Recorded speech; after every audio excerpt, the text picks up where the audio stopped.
Forza Motorsport's always been a series about innovation. We always want to push the racing genre, so we've made huge improvements because we want to get people excited about cars in general. The Alps is the ultimate driving road because it's set in a beautiful location and the ribbon has been hand-tuned over months of testing to make sure that it's just the right balance of speed, challenge, fun in a wide variety of cars for a wide variety of players. Because we're a virtual game, nobody's going to get hurt. Since we're not concerned about driver safety, we can go to these epic places like the Bernese Alps and build basically the world's best driving roads, and we have total creative freedom. We actually looked at 15, 30 different locales, and the Alps is just the most epic.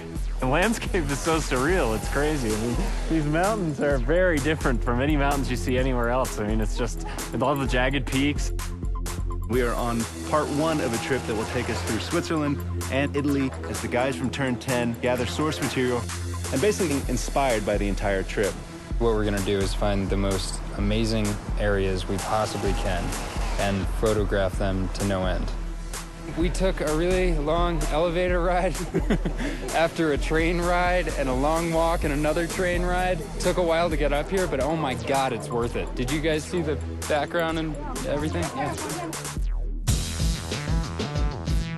So right now we're at the Grindelwald region of Switzerland, and we're taking reference photos. We mount a camera to a tripod on a panorama head. The panorama head enables us to take pictures in different increments and multiple exposures.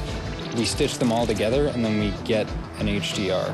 An HDR is high dynamic range image. Each frame that we do at a multiple exposure. So when you stitch it all together later, you can slide through all the different exposures. So you can go from a very dark scene with a little pinpoint where the sun is all the way up to a very exposed image. And that way it gives us the full range to play with when we go to make our sky domes later. We have a pretty long production cycle, so it'll probably be about a year of full production once we get home. So we bring back all of our reference, we start modeling rough landscapes that existed there so they're fairly accurate, but we're not bound to recreate it perfectly as it exists because there isn't a track there. But we want it to be believable. It needs to fit with the other real racetracks in the game. So we create a whole backstory about how the Bernese Alps came to be. It started off as a ski resort, and roads were built for workers in the wintertime, and then this rich entrepreneur bought it and tried to build a racetrack there, but got shut down. So by creating this rich backstory, everything is there for a reason. It's believable.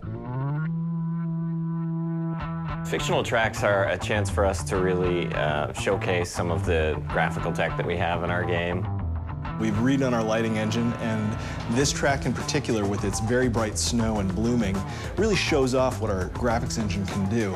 The television can only represent basically one order of magnitude of brightness, from 0 to 255, black to white, whereas the human eye in the real world can see, I think, 7 orders of magnitude of brightness, and in the real world there exists far beyond that. The sun is infinitely brighter than a white piece of paper, but on a television screen they look the same. Well, we found a way to basically reverse engineer that at full HD resolution on the Xbox 360. So what we do is we captured high dynamic range images of the world, and that gets baked back into the lighting and the reflections on the car, which means the sun is order of magnitudes brighter than a white piece of paper and is brighter than gray asphalt, which basically makes the cars look really grounded in the environment. We've traveled thousands of miles, we worked thousands of hours, and here it is, the Bernese Alps track in Forza 4.